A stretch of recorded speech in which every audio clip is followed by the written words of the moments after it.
도시가스 공급이 안 돼서 LP가스를 사용하는 가구가 여전히 많습니다. 가격도 비싸고 위험성도 크지만 도시가스를 끌어오기엔 넘어야 할 산이 많습니다. 해법은 없는지 안희재 기자가 취재했습니다.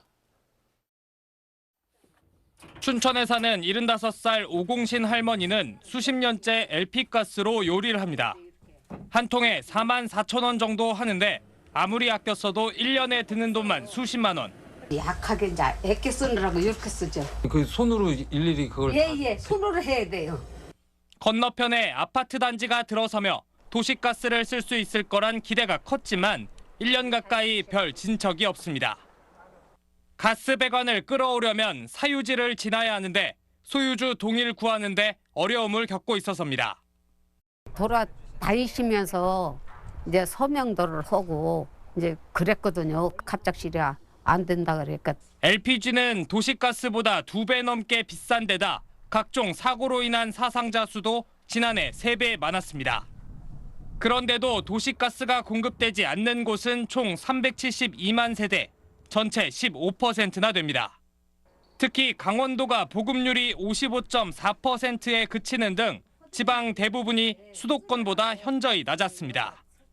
공용 도로임에도 땅 주인이 배관 설치를 허락하지 않는 건 부지기수. 120명 넘는 소유권자에게 일일이 승낙서를 못 받아서 무산되는 등 이유도 다양합니다. 죽은 사람도 있고 또 어떤 사람은 자식한테 넘겨줬는데 그 사람이 자식들이 외국에 나가버리고 연락도 안 되고. 시도지사에 배관 설치 허가권을 주는 법 개정안이 지난해 발의됐고 산업부도 필요성을 인정했지만 상임위 문턱을 넘지 못하고 있습니다. 사유재산에 대한 기본권을 제한한다는 이유입니다. 도시가스라고 하는 아주 깨끗하고 싼 에너지를 사용하지 못해서 오히려 역차별을 받고 있는 이런 상황이거든요.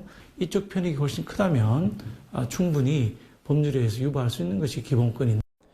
땅 소유권자와의 소송이 벌어질 수 있는 데다 시도지사에게 과도하게 권한이 집중된다는 우려도 있는 만큼 개정안 통과를 두고 치열한 논의가 이어질 걸로 보입니다.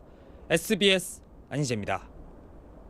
네, 안녕하십니까. 김현우입니다. 더 많은 뉴스와 라이브 이벤트를 보고 싶으시면 화면 오른쪽을 눌러서 구독해 보시길 바라겠습니다. 또 저희 SBS 앱을 다운로드 하시면 속보 알림도 받아보실 수 있습니다. 항상 저희 SBS 뉴스를 시청해 주셔서 대단히 고맙습니다.